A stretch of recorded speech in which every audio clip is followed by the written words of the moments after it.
Welcome back to the Nebraskabilities podcast. My name is Zach, and I am once again joined by my co-hosts Nate and Andy.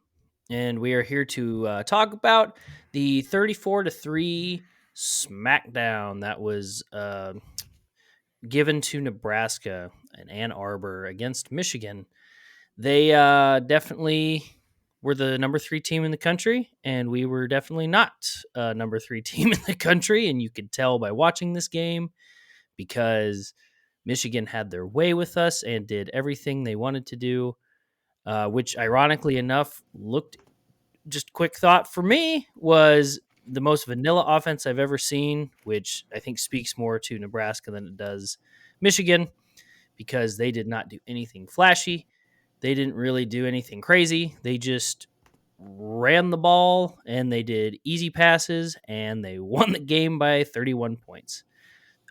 Which also brings up the point that Vegas spread makers are geniuses. So whoever was betting on that game either got a really good payout or lost a lot of money. But with that, I don't have too much to quickly talk about because there's not a whole lot to talk about because I think this outcome was pretty well expected from the Huskers. But obviously, you guys can agree or disagree with me on that one, but we can get into that by starting with the offense, and I will pass to Andy to get us going.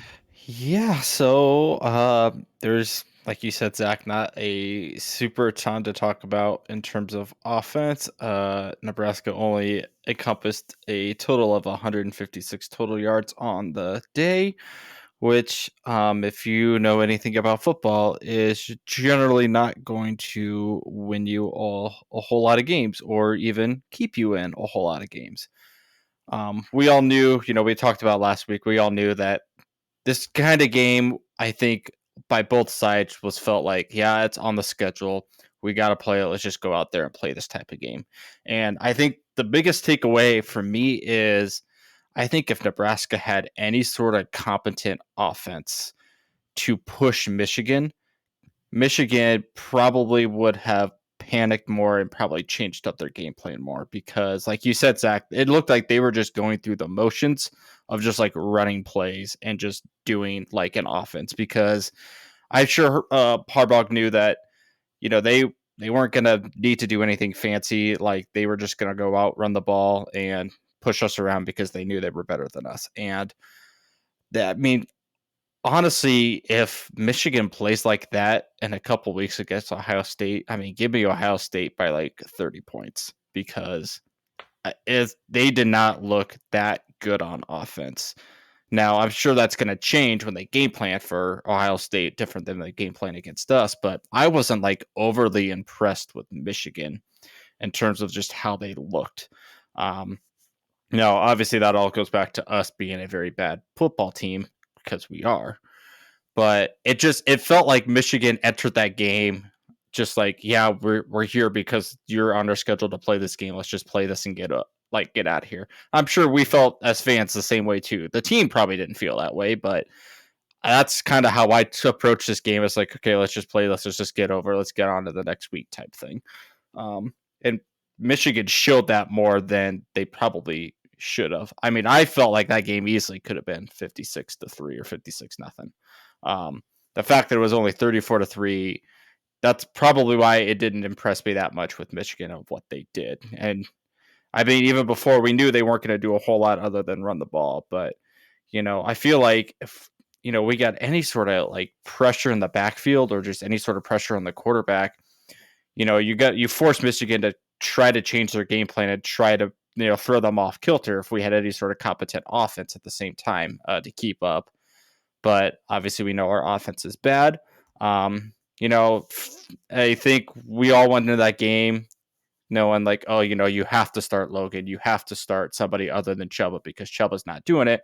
And then Chuba comes out on the first series and like the collective groan from everybody's like, ugh, here we go. Like, nobody listened to the adults in the room. Why are we starting Chuba again? And he came out, he kind of looked good. I mean, he made a couple good throws, a couple bad throws at the same time. But overall, I mean, Chuba didn't look terribly bad. He still wasn't great, but I know we alluded this kind of off air is, once Chuba started kind of getting to any sort of rhythm, it looked like, okay, things are moving. And it did move on that drive because it got us down to the field goal range. It got us our only 3 points of the game. Now the side note of that is, Chuba on a weird, awkward slide, gets hurt. As we later found out today from Mickey that, Chuba is out with a high ankle sprain. He's going to need surgery in the next 2 days. So he's done for the year, which, yippee, we'll get to that carousel later because I have a lot more thoughts about that. But regardless, it's just kind of one of those things. It's like, kick us while we're down. I mean, the minute that this team has any sort of good thing going for them, any sort of momentum, something weird happens and it gets all like just taken away, and then we're back to square one.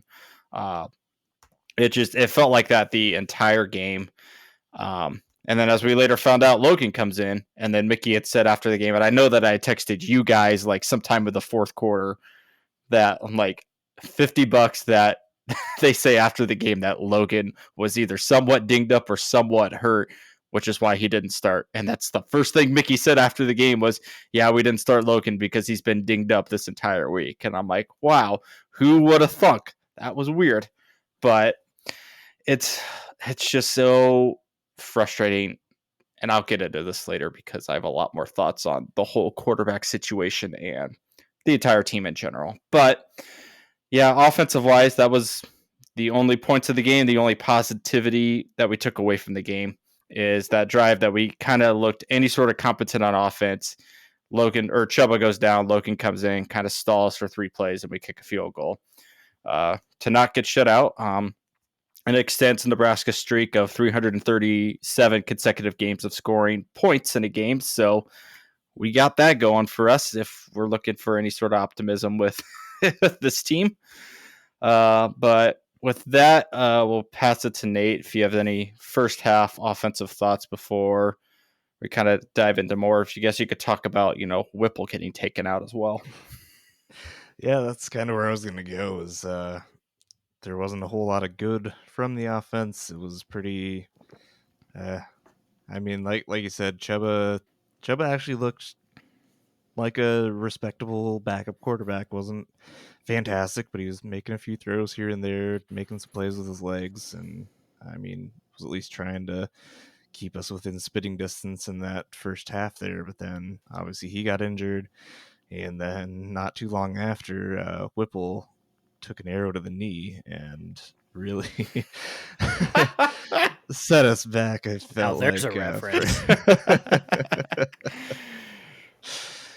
set us back for kind of the rest of the game. I think I don't know if it was just personnel that weren't in there, but I know play calling, I think, fell to probably Mickey. I don't think it was ever confirmed who exactly got play calling after that, but I mean, I suppose you're probably limited, with your third string quarterback, just kind of hoping for the best. But yeah, seeing Whipple go down was definitely not good. I know he was wincing, he was in pain. Hopefully he's feeling a little better. I don't know. I haven't heard actually about whatever happened with him. That's Mickey had said today that the next 2 games he'll be calling plays from the booth. Okay. So he's not going to be on the field anymore, which, I mean, he didn't say the extent of his injury or like what it was, but at least that he'll be able to still call plays just from the booth and not on the sideline. But I had that thought too of any coach and any person to get hit on that sideline, it's the oldest guy on that sideline that gets taken out. Yep. I'm like, it's just, again, just our luck. Like when one thing goes bad, everything tumbles afterwards with this program. Yeah, and I remember even texting the group chat because I was just watching out of the corner of my eye, and I was like, "Oh, whoever on the sideline just got yeeted." And then I think Andy was like, "Yeah, that was Whipple." And I'm like, "Oh no!" Of all the coaches. There's only one other coach that you didn't want to get caught in that crossfire, and it'd be our head coach at this point. Right. Unfortunately, it's number 2 in charge, basically. But yeah, honestly, just a comedy of errors by Nebraska. That's about all I've got to say. I'll go ahead and pass it over to Zach for any of his thoughts. it's rough being a Husker fan lately. Obviously, I've said that before, and I'll continue to say it. But this game, I think, solidified that I'm on two different tracks when it comes to football. I'm ready for Nebraska football to be over, just so we can start looking at next year with whoever the new head coach is going to be, and all that, all that jazz that comes with it. But I'm not excited for college football to be towards the end of the season because I like college football. And, watching this team for the last decade has just been rough because we just have not been good. And yeah, I mean, this offense showed me nothing outside of, Chuba looking almost good there for a while. But then again, as soon as he started looking good, we just derail. He gets hurt. And not only that, then our offensive coordinator literally goes down and gets carted off the field. I think that was at halftime. Yep. So, yeah, it was just it's a downhill slide, and Nebraska players and coaches and everything apparently at this point want to see who gets to the bottom first. I know that's not their goal. They're not trying to push us below rock bottom, but some days it's like it's almost like if we could just get out of our own way, maybe we'd have some more success. But again, I think, like I mentioned earlier, I think we've all alluded to, it's kind of the known quantity here was we played the number 3 team in the country. And I guess the positive I can take from the offense is that, we didn't let them score 60 on us, but that's a defensive thing. So I don't know. I do think to the point of them not scoring as much as we thought they were going to, as well as us not scoring much, is probably the weather. I know when it started, it wasn't very good, especially when we've been playing in 80-degree weather, 90-degree weather for basically the whole season up until now, where weather seems to have just taken a wild turn lately because we're getting into the winter season part. So, yeah, I don't really have anything else to attach to offense. We did have another random Ramirez sighting, which was great. Twice. Twice. So those are nice. Yeah, I think I just succumbed to the idea of let's wrap up the year. Let's see what we can do with these last 2 games. Let's get our new head coach announced, whoever it is, and let's move on to next year because I'm ready for that. I'll watch the rest of the college football season, right? Because I like college football. But Nebraska, I think it's time to call it a year. So with that, I'll pass it back to Andy. Yeah. So we'll a little more optimism track before we divulge into more rambling. No turnovers for the offense, so it's a round of applause for everybody. With offense stalls and doesn't go anywhere unless you turn the ball over. No turnovers for the offense. So limited plays equals no turnovers. So I guess that's one way you look at it. But I mean, defensive wise, I think the one player that really stood out to me, I guess 2, Ernest Hausman, I think is going to be a stud. I mean, he looked really good on defense. He played fast, he played hard and physical, he didn't give up. The kid's only a freshman. So whoever comes in, if they can get him to stick around and stay, I mean, him and I think Isaac Gifford's also a freshman or a sophomore, somewhere in that range. I mean, I think if you get both of those linebackers to stay and keep buying into the defense and the program, I mean, I think they're going to be really good football players. I mean, Ernest, I know they had said all off season, Hausman is just the guy, he just keeps grinding. He'll get his time eventually. And, the trade off of that was Henrich getting hurt for Hausman to finally get some playing time, which, I mean, that's just how it is. But he looked really good, I thought. Yeah, Michigan didn't pass the ball too much either, but for the times that they did pass against Hardzog, I mean, the kid has been through the up and downs of being a starting freshman corner, essentially. And we've seen it this season. He got burned at Oklahoma. He got burned against Rutgers a few times, but he played, I think they threw at him 3 or 4 times at Michigan, and I don't think a single reception was caught for when they threw at Hartzog. So, I mean, I think he's developed a lot just, within these few games as he's actually been starting to play and starting more on the defense. So I think he's going to be another guy to keep an eye on just as the defense develops, and hopefully he'll stay too. And the reason I just say hopefully with all these younger guys, because I mean, there's just so much uncertainty with the program right now of nobody knows who's coming in next. Nobody knows if they stay, like who's going to be brought in to maybe replace them if the new head coach doesn't like what they're doing currently. Obviously, Mickey and his staff have faith in the current players, but there's no say if whoever's brought in that certain coach is going to say the same thing about what they are right now too. So, I think, just positives from the defense. I think both those guys looked really good. Them being freshmen and playing as well as they did, against the number 3 team in the nation, proved that, there's a lot of upside in development. Like, as long as they keep developing well, which we know that is a very big issue within our program, as we have seen, I think they're going to have bright futures ahead of them. But, outside of that, defense, obviously, give up 34 points, to be expected. I know that it shows the disparity and the lack of, like, as Zach has always alluded to in the past, the strength and conditioning of this team. I know I saw a tweet earlier from Brian Christopherson, who kind of like retweeted this back when Frost and Chenander were first at Michigan in 2018, where we got rocked like 56-10 in that game or something. And we all declared that was rock bottom, quote unquote, for this program. Obviously, we knew it could dig. Oh, how little we knew. Little we knew that it could go much further down than that.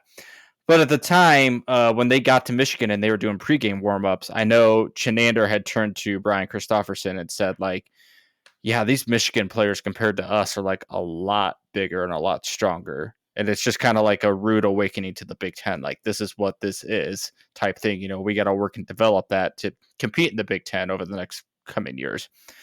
As we have found out, that never happened either.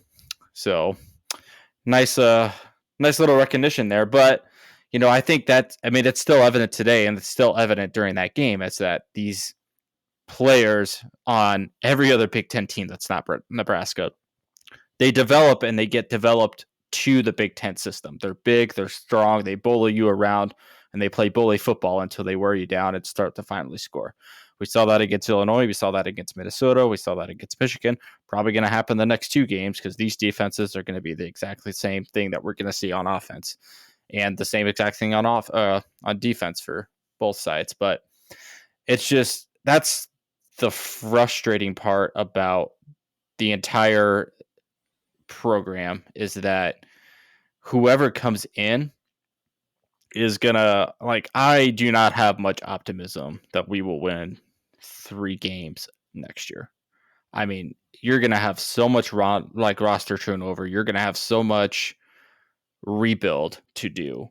I mean, as much as I don't want to say like 1-11, I mean, there's a real possibility they start 1-11 in the face next year too, because Mickey had alluded that today as in his press conferences, like, whoever is going to have to come in here is going to have to do a lot of roster management, a lot of work, because he has been here 8 weeks now. He knows, and he has seen firsthand how much change and how much rebuild we are going to need as a program. And whether it's him or whether it's somebody else that comes in the program, he knows that whoever takes this over, it's going to be such a long haul and such a long process. And I think that's the reality as Husker fans, that we have to look in the mirror and recognize, like, as much as we want to go to a bowl game next year and, the new hire is going to bring so much optimism, I think at the same time, there's got to be a hard reality check that that's probably not going to be a possibility next year, maybe in 2 years, but there's so much work that has to be done.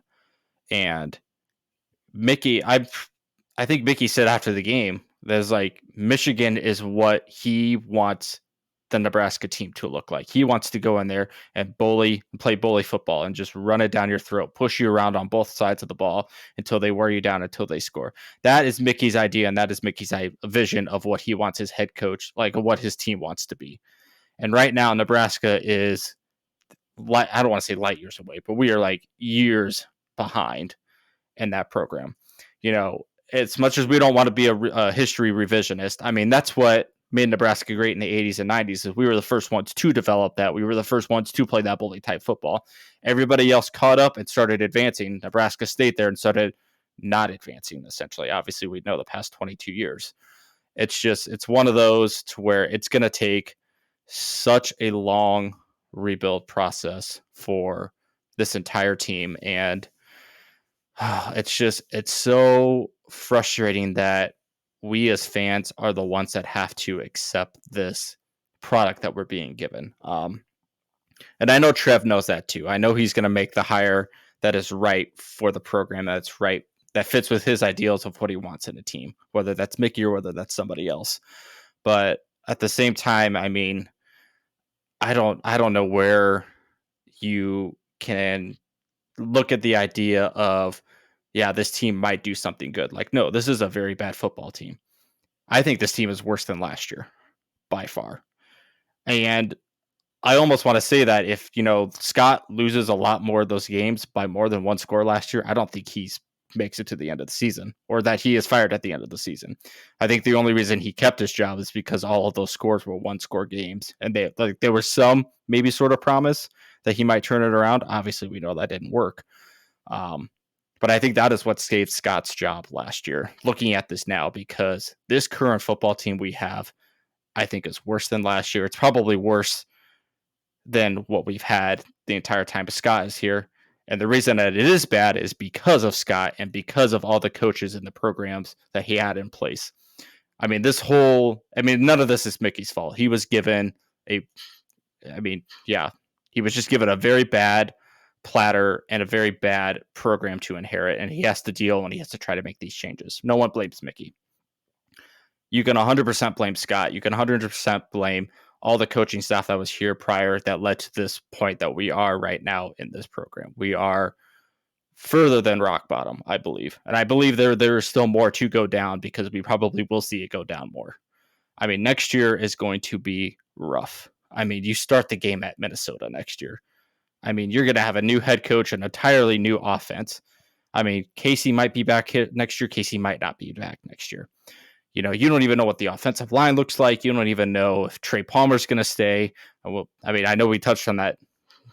Mickey touched on that news today, but right now, it's very frustrating that we, as Husker fans, don't realize that, I'm sure some of us realize that we're a very bad program, but I don't think we truly realize how much worse it is going to get and how much longer it's going to take to rebuild what we were given. Scott severely messed up this entire program, and I'm fairly confident in saying that because of what we are shown now. If he had any sort of development and player talent, we would not be 3-7. We would not have had 6 straight losing seasons, which we currently are right now, which is tied for third all time. We're tied for second all time, I think. Second. Yeah, of what that stat I wrote down. This is Nebraska's. We're tied for second for consecutive losing seasons. And we'll probably get to 7 next year because unless a miracle of Urban Meyer comes in next year and suddenly reforms this entire program, I don't think we're going to a bowl next year. We'll be lucky to win 3 games again. It's not even that the schedule doesn't favor us. I mean, it slightly kind of doesn't favor us and it slightly does. But if you keep the current iteration of players and you don't develop them and you don't get the right coaching staff, the right guys in here, we are going to be bad next year. And I know that I sent that to you guys earlier as I'm at the point where I'm psychotically laughing inside to hide the pain because that is exactly how I feel. I mean, that's the only thing you can do. We got the news today that Chuba's out the rest of the year. Casey might be practicing. Some backup quarterback I've never heard might be the starter this week. And I'm like, we are the biggest laughing stock in college football world right now. And everybody knows it. Despite, Robert Griffin going on Twitter and saying that's the best job opening in the country right now. And that very well may be so. But I don't think any outside candidate knows how much work has to be done when they come in here. They might say they do, but I don't think they realize how bad it is here. Mickey had said that today, as like he's 8 weeks into the job and he knows what already has to be done. He's been trying to work on that already, but he knows that no matter what happens here, like it's going to be a super long haul process of what has to be redone and rebuilt with this program. I think I've rambled enough. There still might be more that comes out later because the QB situation too. Like why do we have Matt Masker and not play him at all? We also have what's the other guy's name? Henrich? Henrich. Harbaugh. Harbaugh, yeah. Why do we have those two guys that have been on the staff or like the room the past 2 to 3 years? Both of and which they haven't seen the field at all. Both of which were actually touted, and I mean this was by Scott, mind you. But right. Like, both of those guys were like people that he was proud of. So it's like, yep. And we've seen, like, we all said it too. Like Logan was the guy that was supposed to come in and do really good things because he was Scott's guy. He knew Scott's offense. And Casey was kind of a perfect meld between what Scott wanted to run and what Mark wanted to run. Mm-hmm. Or Whipple, sorry. I mean, Mark is his name, but I'm clarifying. I'm clarifying. But we thought Casey'd be perfect. Well, but then you hit on this perfectly. Is that we don't have any development there, right? As in, we have Casey, then after that we have. Apparently, we're throwing darts at the wall to see who we get, and I'm like, what is? I'm with you. Isn't Masker the one that calls the plays? Isn't he the one on the sideline in the green jersey calling the plays? Or like at least relaying the plays to the quarterback? I think so. That sounds right. That doesn't make any sense. And then you're going to throw Jared Sinek, I think is his name, is who Mickey threw out today, has been practicing with the twos. I'm like, you're going to throw a redshirt freshman in there over a junior quarterback that's been in the system already 2 years? And the fact that we have to say we think that's his name. Yeah, I've never heard of him until today. That's not a fault on him. He could be a great quarterback. It's just it doesn't make any sense in the decision making. The point. Why I arguably have more faith in him than Masker Harbaugh, just right? Because Mickey actually sees something in him. It's just like, why would you have? That might be true. That might be a point. We're not at practice. They know that. It's just why do we have these guys that have been in the system already that don't even see the light of the field unless it's the spring game? I don't even know if Sinek had played in the spring game. I was at the spring game. Don't remember much of it, other than Trey Palmer and Casey played like one series and that was it. But it's so laughable at this point that we have. I stick by the fact that nobody on the offensive side knows what they're doing. I truly believe that. And I think Whipple is at his point where like, yeah, I'll call plays in the booth, but I don't care what happens. That's what he acts like. And at the same time, you have to call what you're given. And obviously our line is very bad because they get blocked for shit. But it's just, it's so frustrating that, I don't know, maybe my problem is just with Whipple. As much as I obviously don't want to see him hurt. I hope he's okay, but it's so infuriating that they don't show any sort of competency or communication of what is going on. Because when you sent out that roster update, why is Yaquiz Yant number 2, and yet we see Gabe Irvin and Ramir Johnson more? Why even put Yant on the roster if he's not going to play? Why would you list him as number 2 if he doesn't see the field?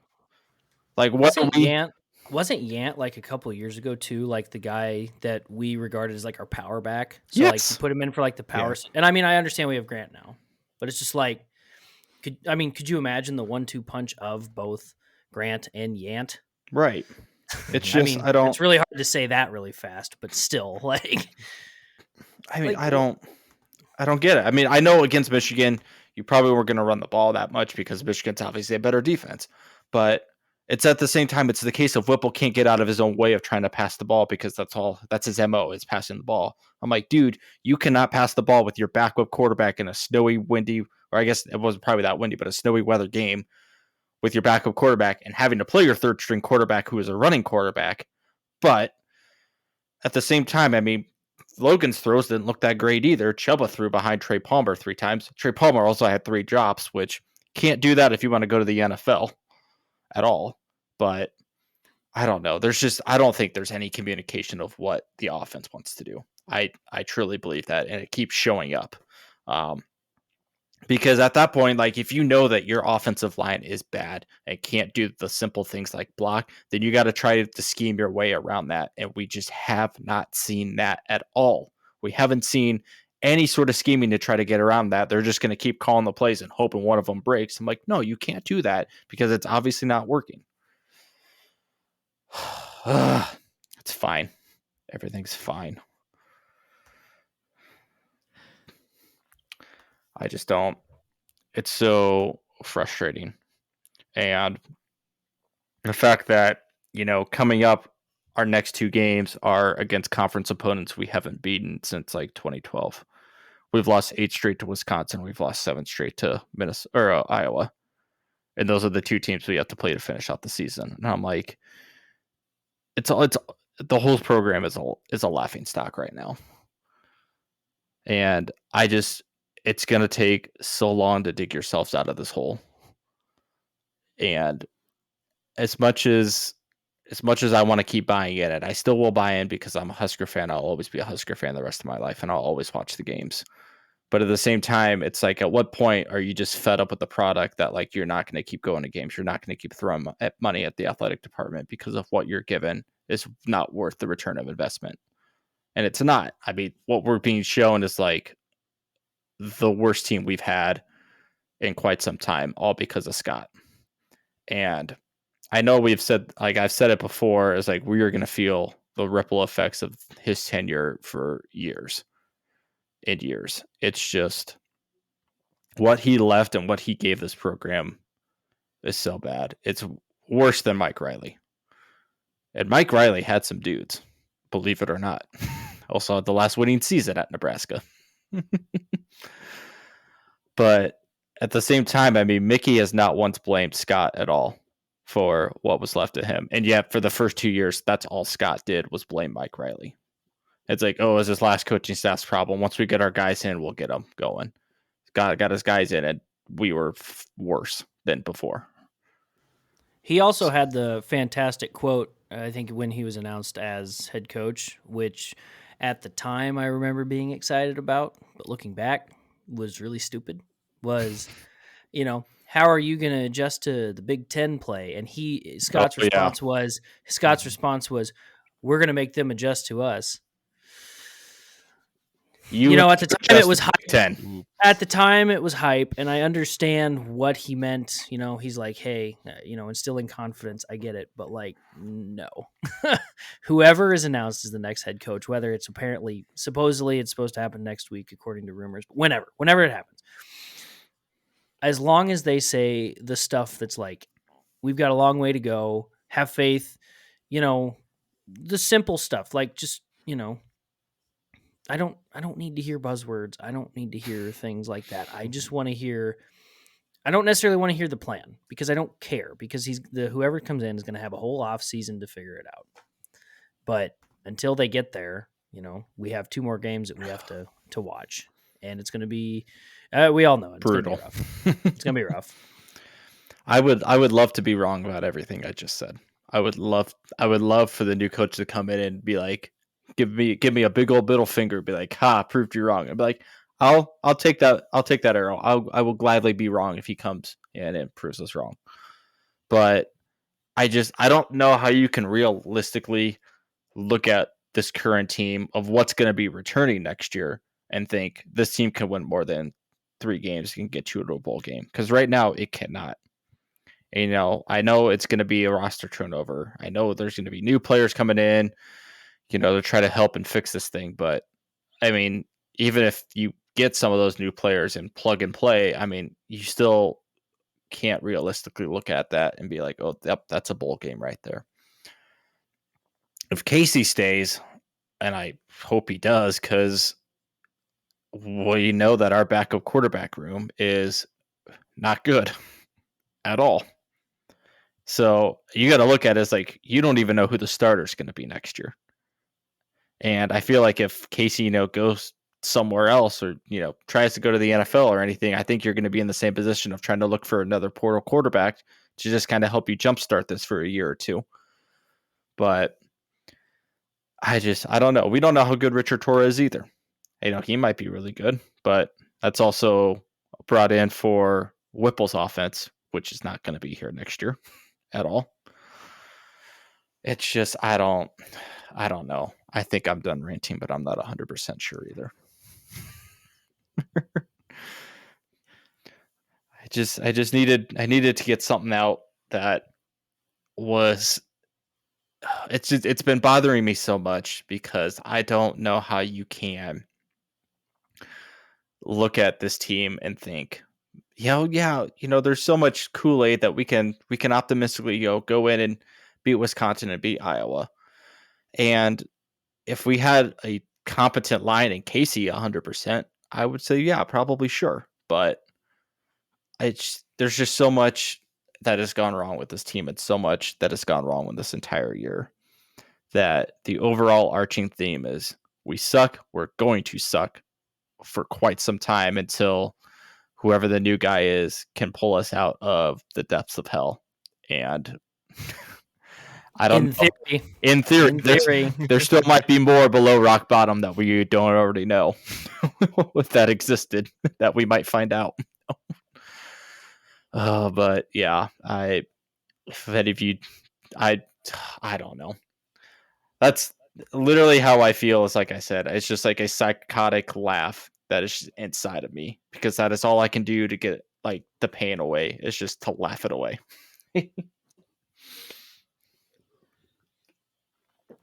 So Nate, I'm gonna let you go before I interject because anybody that's listened to us the last couple of weeks knows I can also ramble, and I definitely don't want to take away from any of those points because they were all great. So I want to go. Unless Nate wants to dive right into Deion Sanders to Nebraska. Ooh, that's already been disputed, but nothing is disputed in college football. You just wait. I heard someone saw Nick Saban at the Raising Cane's downtown. Oh my god! Hope he loved it.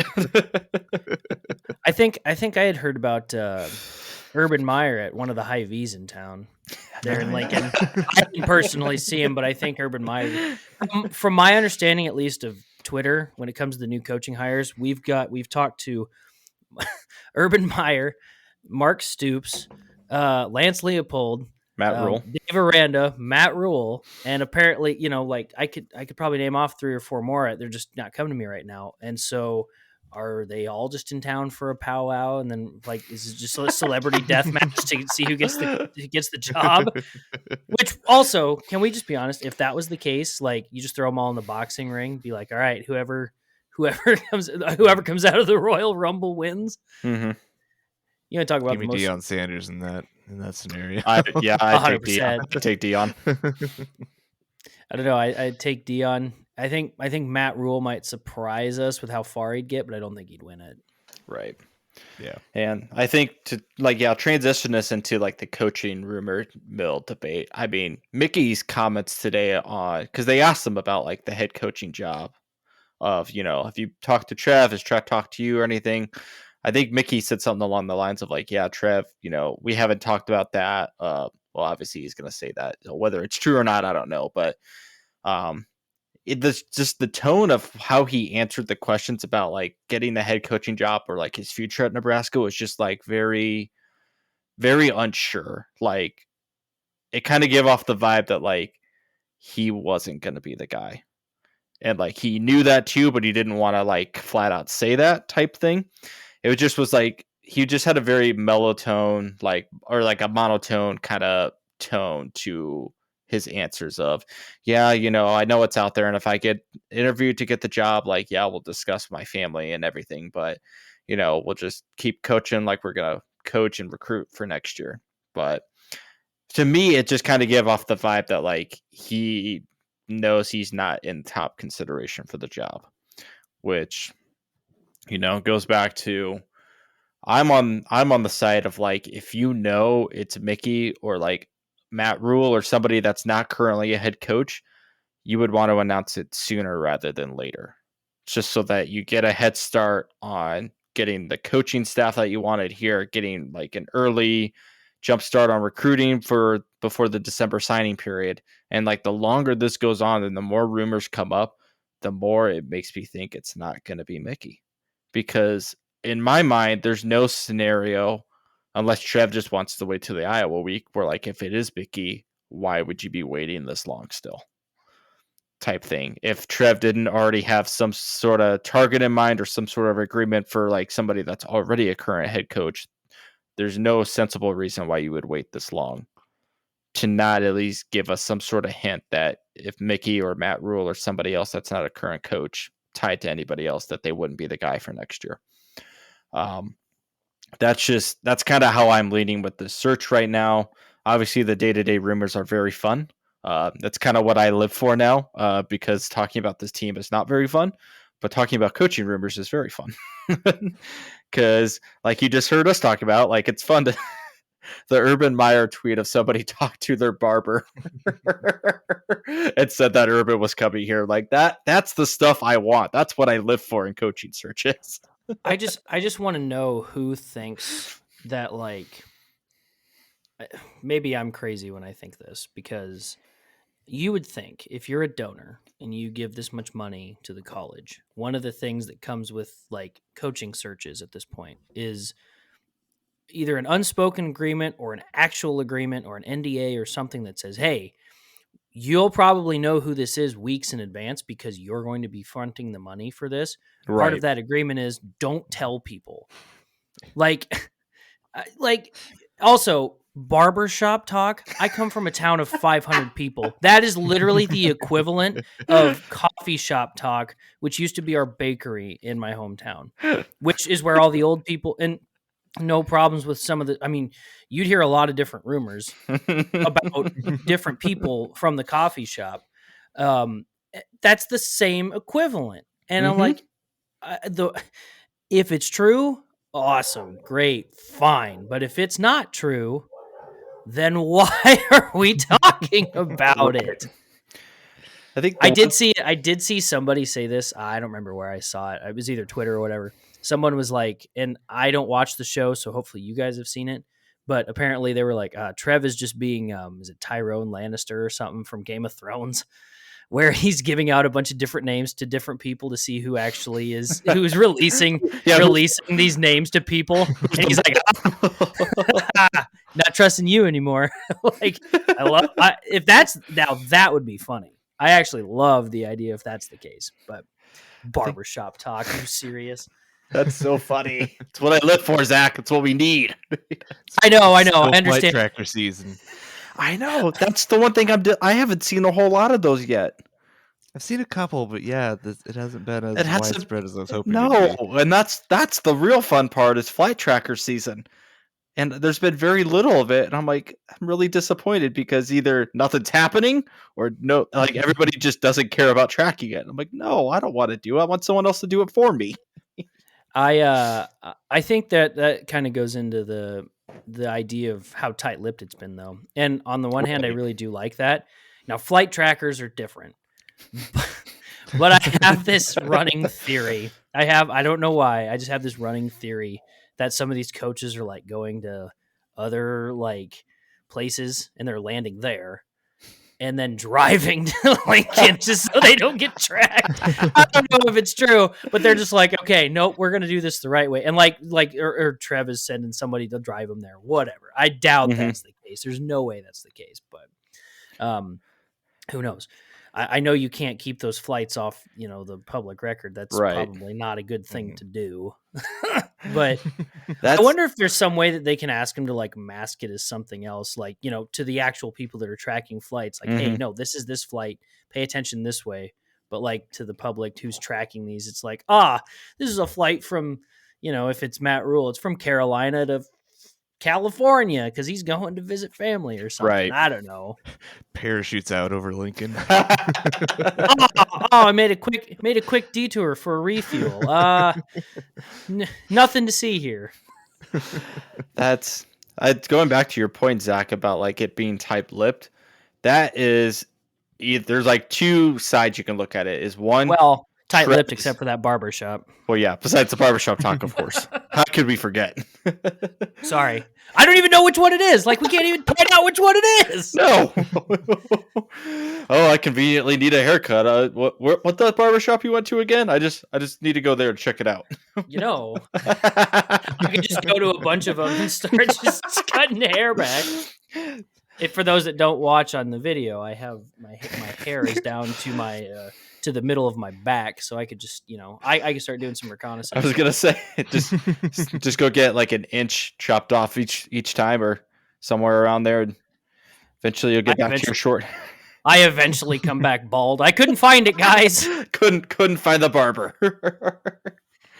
But yeah, so that's going back to what you said. Is like there's two spectrums you can look at it. Is one, Trev is either really good at his job of getting people to be tight-lipped and shut about it, or two, that it's Mickey and he just doesn't want to say anything else because it's going to be Mickey. Like those are the two ways that I look at it about why we haven't heard anything from inside like the athletic circle. Because usually at this point you would maybe get like some sort of leak from within like the inner circles of Trev's department. We haven't heard anything other than like, obviously the barbershop talk. So either Trev is really good about keeping his like corner tight and close, or that it's Mickey because he struck out with everybody else and that we're settling for Mickey. I mean, that's how, not that I'm saying like we're looking at it as like, always settling for Mickey. It's just the fact that like, he struck out with who we want. So now we just like, we have Mickey in place. So there's no reason to like let anything leak because there's nothing else to talk about. So that's how I look at the radio silence of right now. Now, obviously, last Friday we had the whole Dion day. Sunday night, Monday was kind of Matt Rule day. Haven't really heard anything today, I don't think, other than the Urban Meyer thing last night, which was really funny. But I think, yeah, obviously each day we're going to probably get closer and closer to whatever the announcement may be or what it is. And I hope more rumors come out because I want to keep chasing coattails of rumors because it is a whole lot better than talking about this current team. So, Nate, if you have any comments, I know I have rambled and ranted a lot this episode. I was just going to say, speaking of the current team, we can go right into oh God, do we have to see Wisconsin opens up as a 13-point favorite over Nebraska. Game is 11 o'clock at Lincoln on ESPN, I believe, which is still a little too much national attention for my taste. But I want it on Fox Business Channel. Fox Sports 14, please. Hook it into my veins. Just go all the way and just put it on like an illegal Reddit stream or something. Just make that the official source. Make it pay-per-view, but make it $80 so that do you really know who the die-hard Husker fans are paying for that game? I'm pretty sure one of the things you can't do when you make a podcast, Andy, is promote scams. So I don't think I would be selling that idea. Don't do that. If you guys want to go to my Venmo, I'll bring a portable charger to the game and live stream from my phone from the stands for the game. That'll be your preview. You laugh, but somebody will probably think about doing that. Maybe not to this game, but maybe in the future if we get good again. In a national broadcast that gets you all angles, or you can get just by one angle for the entire game. You choose which one's better. I'll provide free. I'll cuss on mine. There's no FCC restrictions against me. I'll do whatever you want me to do within reason. Streak. I said within reason. I kind of we lose by 50, and Andy's just out there streaking across the field. Could you imagine? I kind of want to keep going back to games in the future.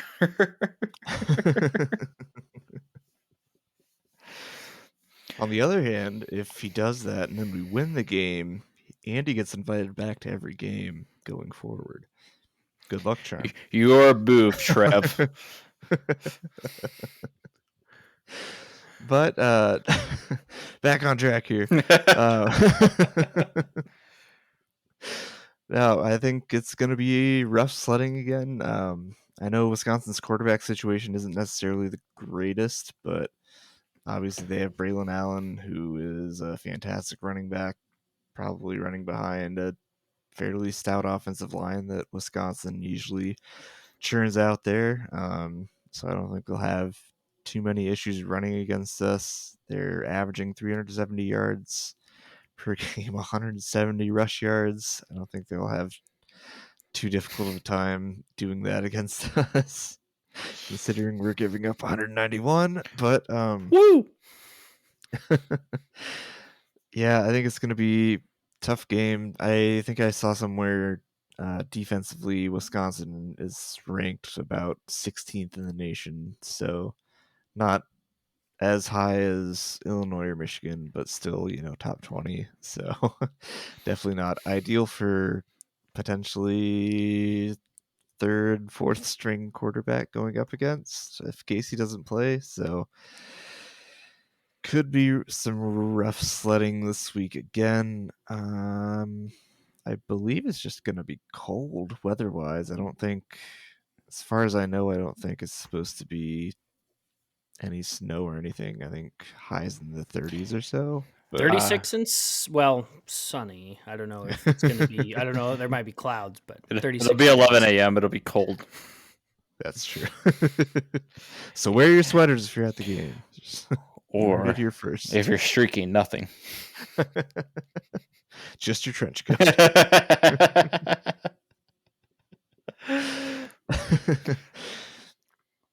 I mean, I want to say if we had any sort of competent defense, bright side, Wisconsin only ran for 51 yards last week against Iowa. Now, Iowa's defense is like top 3 in the country. So aside from that, if you have any sort of competent run stop, you can kind of stop them. Graham Mertz is not a great quarterback. Neither is Petrus for Iowa, who those are our next 2 quarterbacks that we're playing. If we really don't take a hold of Iowa's offense and take advantage of that, then we truly do. I mean, we suck, but we're truly going to suck more because Iowa's 2 of Iowa's touchdowns, or I guess points against Iowa or against Wisconsin were from their defense and special teams. They only scored 1 offensive touchdown. And Wisconsin obviously only scored 1 touchdown because they scored 10 points. But I think you have to create some sort of stoppage or just turnover on defense this week for Nebraska. I think that is and I've said that the past couple of weeks is your offense isn't going to do anything because we're playing on backups now essentially everywhere. I mean, the only way to get some real momentum and get some spark within this team is you have to get a defensive turnover or defensive touchdown or a special teams turnover, touchdown, whatever you want to call it. I think that's the biggest key is you have to create some sort of disruption on defense to keep yourself in the game.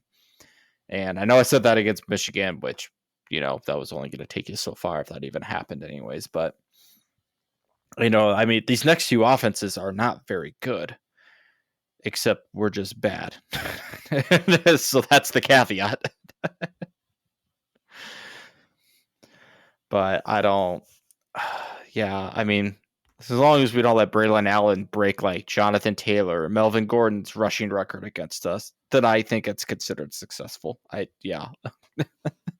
Or Matze Ball. Yeah, if you don't let them break their historic rushing records against us like we always seem to do, you might manage in there. I'm not saying we'll win, but you hold your ground and make Graham Mertz be the terrible quarterback that he is. I think you give yourself a shot. But I don't have much more of the keys for that. So those are my keys to the game. Other than don't suck, but I know that's already going to happen. It's the Nebraska way. Unfortunately. It's a Nebraskability, guys. When is that going to turn positive for once, though? Maybe next year. As soon as that happens, we probably have to change the name of the podcast. Yeah. um, I know for me, obviously, it's tough because we're all kind of succumb to the idea that we're Nebraska, we officially suck. So I mean, the keys to the game for me are just seeing a little more fire than we did against Michigan. I know we talked about that last week, like how many players are playing, which kind of goes to your point, Andy, which this goes way back. But you were talking about whoever comes in is going to have to rebuild from the ground up, basically, which Mm-hmm. I agree. I think we're the problem is with Nebraska. I think you're working with split fan bases, which you got people that are our age who may have been on the fringe of when we were good and remember just vaguely, like myself. Mm-hmm. But then since then, it's just never really hit the same. But then you're also dealing with the older generation, people that are older than us that were like, oh man, I remember when we were really good. We need to get back to that. And it's like, okay, but everybody's got unrealistic expectations kind of Right. across the board. And it's like, I think there are a collective group of people that do think that we can get there. But what we're looking for is a bowl game. Like, let's go to a Right. bowl game, then let's go work from there. Let's maybe then go to the Big Ten champion. Like, we're like, let's stair step this. Let's not. You can't just assume '90s greatness is going to come back because I don't think '90s greatness is going to come back for No, Nebraska and that's anytime soon. and it's just like the comparison to that is like the NBA of like the Magic Larry year, the Jordan year, and then the current NBA. Like you cannot compare those generations because those are three different styles of generations, three different styles of like basketball play. Same thing with us, like the '90s, '80s, '90s Nebraska, completely different style of football play than it is modern college football. You get, I mean, the Big Ten outside of Ohio State is like a running conference, but Ohio State plays the spread really well. But outside of that, I mean, modern college football is like a spread, like either spread or pro style offense, where its offense is more of a key component of just throwing the ball more rather than running the ball more, which we did really well back in the '80s and the '90s. And I think, like you said, Zach, like that older generation fan base wants that. And I'm like, at the same time, you kind of got to accept the reality of that's just not what modern college football is anymore. You have to adapt and adjust for that. That's why you're seeing, a lot more talented guys that are a lot like scrawnier and a lot faster than they are bulking big and, pushing around people on lines. I mean, that's just not how college football is anymore. And it's just the way that college, like even NFL football is viewed now. You never saw in the NFL like mobile quarterbacks, not like a Lamar Jackson, not like a Patrick Mahomes, quarterbacks that can run that kind of style of offense and be mobile and scramble. You had a lot more passing quarterbacks, but now that you're starting to see it, or like Josh Allen, even you're just starting to see that kind of leak into the NFL, and that's what these kids want to be nowadays: is fast, mobile. They just want to be like the best player that they can be to get them to the NFL because that's what like the NFL is turning into, to a take at least. But I agree with you. I mean, you have to adapt to what college football is now. And I'm not saying that Nebraska needs to go back to the option. If you sprinkle that in with the talent that you have, cool, that's great. But at the same time, it's one of those you have to adapt to what you have. And I Okay, don't. but that's the difference. As you said, if we sprinkle it in, there's a bunch of people that think that we need to live and die by the option. It's As soon as we try to do that, we will never win a game again. it's not Like, I'm just saying. feasible. I mean, I know what Jeff Monken at Army. He's also a rumored candidate, which, I mean, if you want your option quarterback and want your option offense, that's your guy, Trev. Obviously, he runs it really well. That's all he runs. Um, it's just, I don't know how feasible it is in today's game if your whole identity is the option. I mean, yeah, you make teams stop you on the offense, but I don't know how feasible it is in today's game that you can run an option only offense and dominate people. Because we don't have the line to do that at all. We can't even run a 5-yard draw or a 5-yard dive play up the middle without getting tackled in the backfield and met at the line. I mean, you need to be able to have a line that'll push and get off the line, get you those holes open. And we don't even have a line that can do that currently. But yeah, I agree. It's one of those. I might have been a little over dramatic of saying you need to be rebuilt from the ground up, but that's how it feels. I mean, I feel like I feel like that is the only option that is left at this point. It's to like go scorched earth and just restart. It might be a rough couple of years, but at this point, I don't have a better answer of what to do. I don't think we necessarily have to go scorched earth Right. because I think the defense kind of proves the point is that I think we've got the raw talent. We just need to hone it in. And But that's credit to Bill Bush. I mean, there's been that's significant all across strides. the board. So There have been significant strides since Bush took over, uh, running the defense compared to Chenander. I mean, obviously, they're giving up points still, but I think the defense as a whole has made a lot of improvements since Bush took over.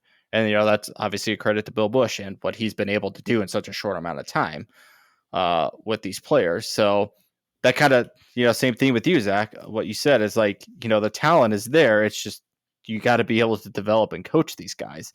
And Bill Bush has, proved that in just a short amount of time that, you can get some of these guys to step up and play to their potential if they're coached the right way, if they're developed the right way. And, that might have been true for Scott's guys, but obviously we know that none of that ever happened. So if that always makes me wonder is like, if you had any sort of competent leadership with Scott's tenure, I mean, things probably play out different. Things look different. But, we found out that Scott just is not that guy. That's just not what he did. But yeah, you might not have to go scorched earth or anything like that with a roster rebuild. But you need to have a proven guy to come in that is able to rebuild and develop and coach these kids to their max potential.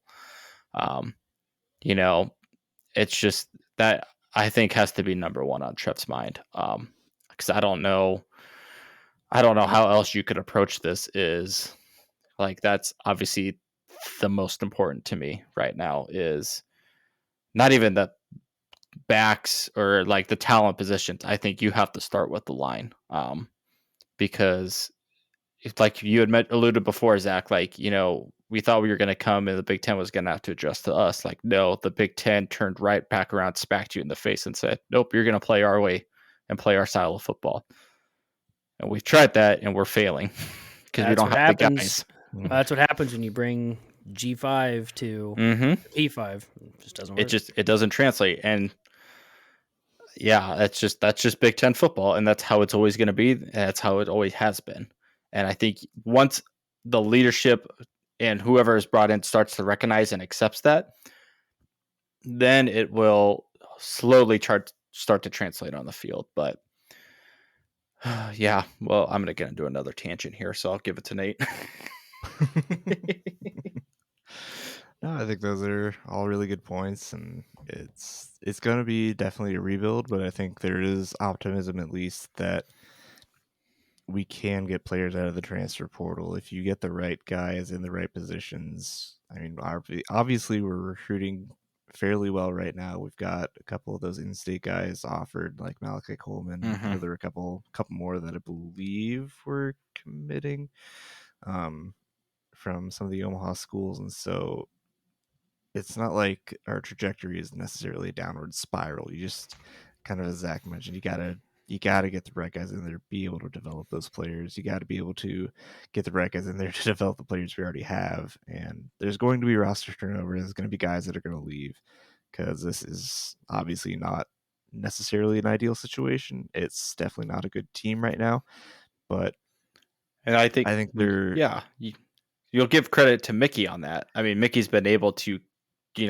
keep that mentality and keep those guys in because during that transfer period of once a coach gets fired, you have like 30 days to transfer. I mean, only one guy out of the entire team transferred. So, credit where credit is due. Mickey has been able to maintain that mentality and keep those guys in. And whatever he's telling them is working to keep them in the program. Obviously, we'll see with the next head coach, whether that's Mickey or someone else can keep them in. But, that's good on Mickey for being able to do that at the same time. Mm-hmm. And hopefully, yeah, he'll be able to. I don't know. I think whoever it is, if it is Mickey, if it's not Mickey, they're gonna have the work cut out for him. But I think it's still reasons to me that there is hope, at least for the future. It'll be a rebuild. I'm not going to say it's going to be an instant turnaround, but I mean there have been teams like Tennessee and like TCU that all it takes is the right coach It is. It's so getting in there. possible. Tennessee is obviously the proven factor here. Is if you get the right guy in there, like you said, they like it can work and it can pop. We were just so blindsided, and obviously all of us are guilty of this too. Of the golden boy coming home, we were so blindsided by everything else that was wrong with him, just because we wanted to keep a homegrown boy here, and that I think is like the frustrating part within me is like nobody on the outside was able to realize this sooner until Trev got here. And Well, if the rumors on that are true, though, and again, I don't know, Trev wanted to get rid of him last year. And the reason that they didn't get rid of him is because there were some boosters that were like, no, we need to keep him. We need to give him more time because you saw how close he was. And I mean, that's unfortunately, it's a damned if you do, damned if you don't. Because I could see both sides of the argument. The problem is that in year 4, the fact we were going 3-9 or whatever, or whatever, happen in 3-4. It's we shouldn't be. Look at how close he is at year 4. So in my obviously with hindsight being 2020, Trev is probably sitting there like, see, I kind of told you guys, but I mean, again, I don't know if any of that's even true, but that's apparently the talk is that he wanted to let Frost go at the end of the year because he was like, I see that there's a lot more potential here. And again, I know I alluded to it, but I think we've got the raw talent. I think it's being developed incorrectly. And that goes all the way back to the strength and conditioning. That also just goes back to getting guys that not fit for the conference. As in, I think everybody can probably agree that our lines are not great. And so whoever comes in next, like I think you both have said it, should focus on the trenches. You can win a game with someone, and I mean, I don't have a problem with Chubb as a quarterback or Logan Smothers. You can win games with guys like them if your line can protect them. They might not look the greatest. They might not play the greatest. They might not even put up a great quarterback rating if you're into that. But if your line is able to protect the quarterback and open some holes for a running back that even is just a 2 or 3 star, your skill positions, while still important, should not be the entire focus in the Big Ten specifically. And it's very clear, if you've watched Nebraska at all, that we need to flip what we're thinking on. I mean, you look at the past 3 games, Illinois, Minnesota, Michigan. Those games were won by running the ball with your cowbell running back, and that is it. I mean, obviously, I know their quarterbacks burned us a few times, but like the overall theme of that is like they ran the ball 25 plus times with their star running back, and they just wore us down and they killed us in the trenches. And that is all they needed to do was win those games, was just to run the ball straight at you, make it, and be like, okay, we're going to keep doing this till you stop it, which goes back to the 90s. That's all we did in the 90s. And like, yeah, we're going to run the option until you stop us. Like, I know there's a tale, like my dad always tells me this too, is, there was a time that the offensive line would come out, tell the other team what play they were running because they knew they could still beat them, even though the defense knew what was coming. I mean, that's just how good those teams were. Not saying, obviously, if you do that now, it's probably stupid anyways. But it's the same concept as like, if you get, like you said, Zach, those games are won in the trenches, and you don't need a 5-star running back. You need a 2 or 3-star running back in the backfield that can develop into just a big, bulky running back and just run it straight at you and run over your linebackers and get 2 to 3 yards after you get hit. I mean, there were times where we stopped Blake Corum in the back, like at the line or the backfield, and he would just kind of push forward for another 4 or 5 yards, just because he just kept turning his legs, just because that's the kind of player he is. He's a perfect example too. Yeah. I mean, he's higher than a 2 or 3 star. I know that, right? But he is 5'8", I think they said. Yes, 210 pounds of muscle. He is small, and he just runs at you because he knows like he's going to bulldoze you over until you stop him. He's comparable to like Danny Woodhead, who played at Chadron State, and it's like he went to the NFL. Okay, again, I'm not saying skill positions are not important, But how do you think that they got that way? Right. Look at the. I mean, I didn't watch Chadron State football. I don't know about them specifically. Danny Woodhead might have just been freaking awesome Might have been on good. top of the fact. But like Blake Corum, while still very good, has a line to follow. And I mean, that's credit to them. They've obviously built their team up correctly. Right. But it's just like, which I think goes back to the whole whoever comes in, though. I think the transfer portal is going to be a big deal because it's going to have to be, especially with how much you got to fix holes until you get what you want implemented.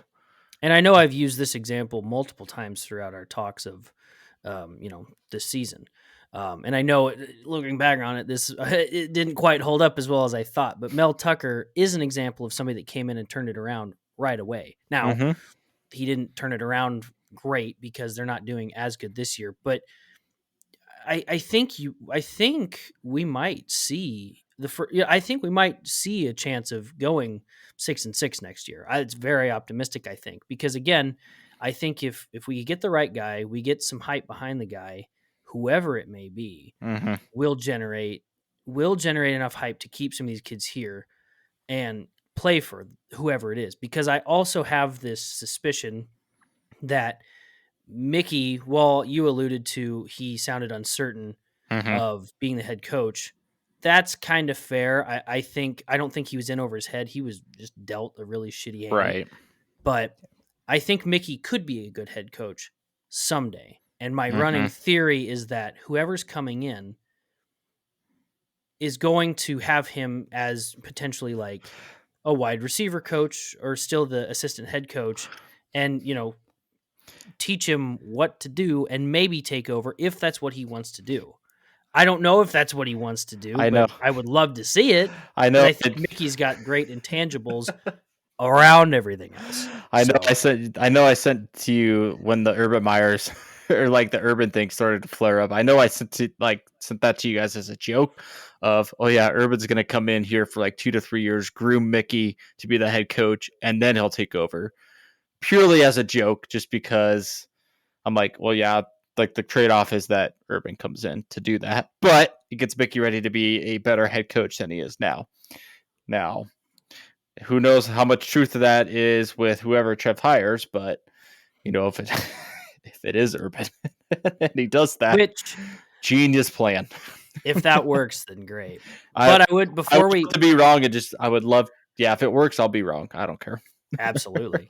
Before we get to our score predictions, though, I feel like we should go around and see. Might as well. I mean, we've been doing it all year. I know. I feel like we should go around with the three of us and just kind of put out who we think is the next head coach. I know they're all rumors. I know we have nothing inside, but I mean, the smoke for me right now, I'm convinced it's probably Rule. Same. I think it's Rule. What you've gone back before, Zach, is when there's smoke, there's fire, and there's been too much smoke. Nate? I don't know. I think there could still be a few guys in the running. I still want Aranda, but there's too much smoke to believe that Rule doesn't have a legit shot at it.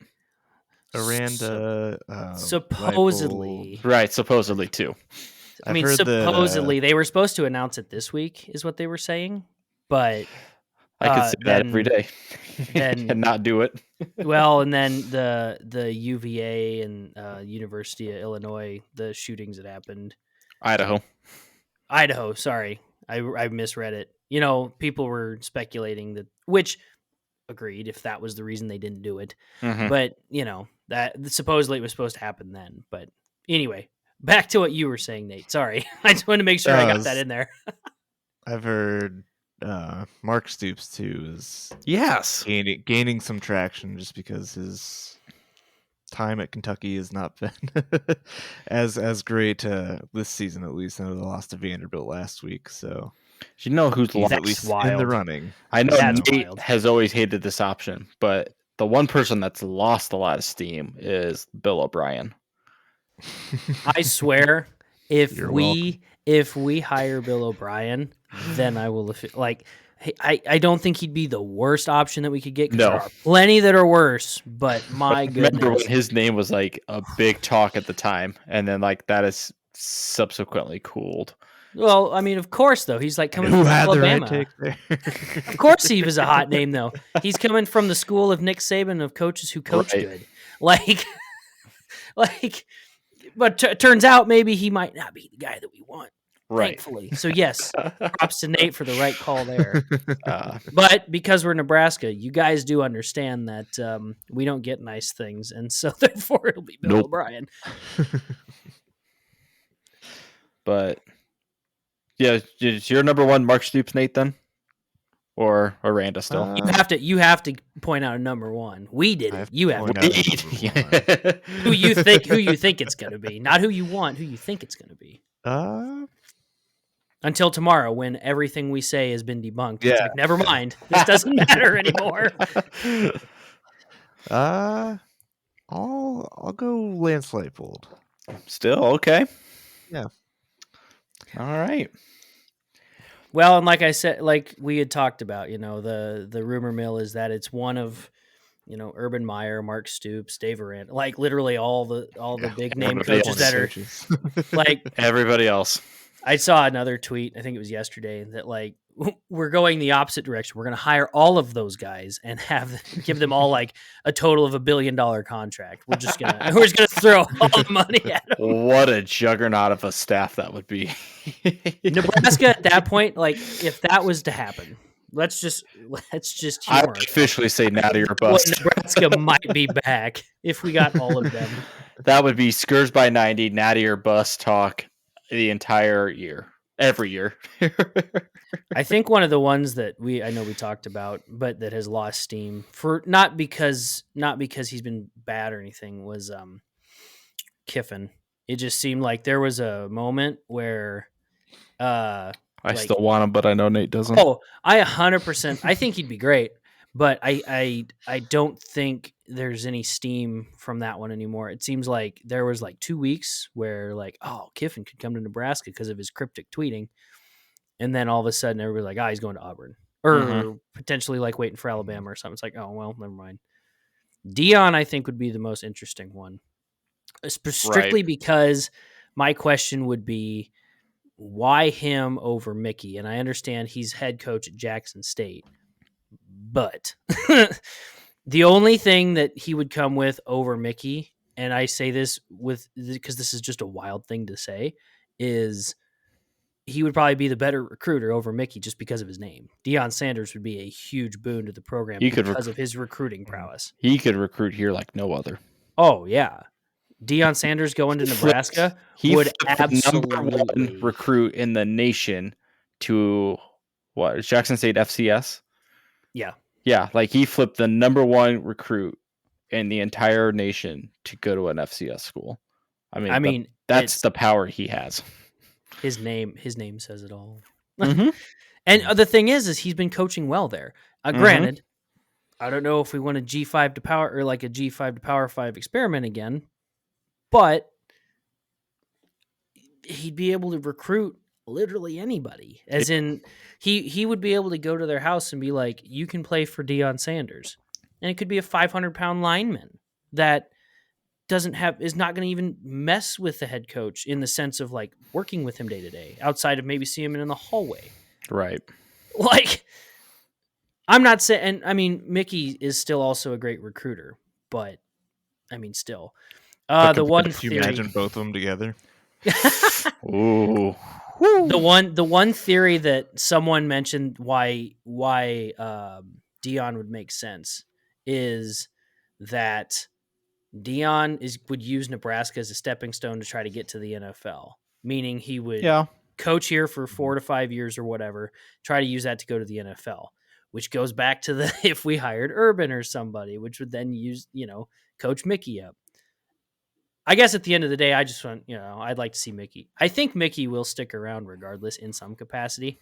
The key for me is if he's actually going to be an assistant head coach and learn from there. But we will say he would love to stay. So he did. And with the fact that these kids are still like receivers specifically, I know Malachi Coleman is an example, and then I think somebody else mentioned the same thing. I'm just terrible with names on these in the recruiting aspect, but the fact that they're recruiting here, even though he's the unknown variable at this point, still says a lot. That I think he knows that he's still going to be retained, in some capacity. Mm-hmm. Now, granted, that's obviously with a big asterisk because it could be like, well, the new head coach could come in if it's not Mickey and say, I don't want Mickey Joseph, which looking at his tenure and being which could happen, but also looking at his tenure and looking at, who he sent to the NFL after working at LSU, Mm-hmm. it might be hard pressed to, unless whoever comes in is going to bring in somebody that's better than Mickey. Right. I also argue that that Bill Bush should stay.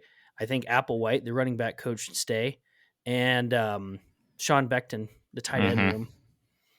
Those four, I think I could see them staying. I don't. It's not a guarantee, but I think I can see them staying. It'd be nice, but who knows? Anyway, would you boys like to get into the Wisconsin scores, and then I think we've all rambled pretty good. Unless you guys got any other points you want to touch on. No. Nate, anything for you? Now let's get into the slugfest. All right. Oh. All right. Well, I'll lead us off then because I'm not optimistic at all. So I'm actually going to try to be smart about this one, as if, all my other ones have hit so well. But 13-point underdog for Nebraska with the over-under being 39.5. So honestly, that's better than I was thinking it would be for the over-under. But if Nebraska just shows up and plays with a little bit of fire, I think we could stick with Wisconsin for a while, but we'll eventually just get tired and run out, and that happens because we just are not the better team. So for me, I'm gonna go. Let's see here. Let's just look at how Wisconsin's done here in the past. They really haven't scored a whole lot. Well, no, because their offense is run by Graham Mertz. Right, but I mean, even then, it's just kind of surprising that. We haven't even touched on this. Is the game of the interim coaches. That's true. Just kind of realized that. Is it Leonard? Is that who's the Jim Leonard? And he was another name there for a while that was supposedly in Nebraska's running, but that one's lost a lot of steam. I think that was the name until Chris got fired. Because people were looking at him as like, oh, we'll pull him away from call Chris to coach, and then Chris got fired, and then we all found out like, oh, this is what Wisconsin's plan was all along, anyways. So Wisconsin screwed it up for us then. Thanks, guys. Yeah, always. Cheeseheads. Okay, so I think, God, this is tough because Casey practiced today, but that doesn't necessarily mean he's going to play. And if he doesn't play, then we're going with backup guy number 2, whatever. I don't know, whatever his name is. I'm sorry if you listen to us, but I don't remember your name, my guy. Oh man, this is tough. I